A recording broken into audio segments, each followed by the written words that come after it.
காஷ்மீரில் 2 பயங்கரவாதிகளை பாதுகாப்பு படையினர் சுட்டுக் கொன்றனர். துப்பாக்கிச் சண்டையில் அப்பாவி ஒருவரும் இறந்தார்.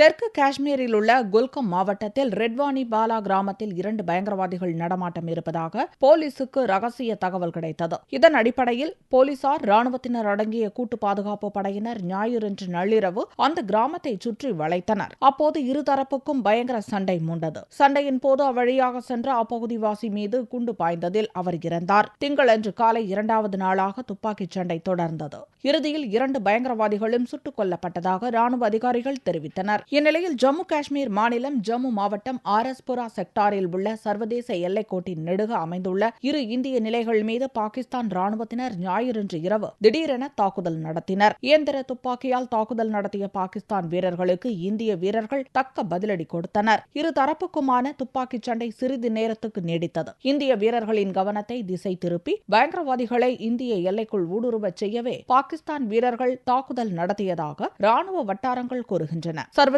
எல்லைக்கோடு வழியாக இந்திய எல்லைக்குள் நுழைவதற்காக நூற்றுக்கணக்கான பயங்கரவாதிகள் காத்திருப்பதாக உளவுத்துறை எச்சரித்துள்ளது.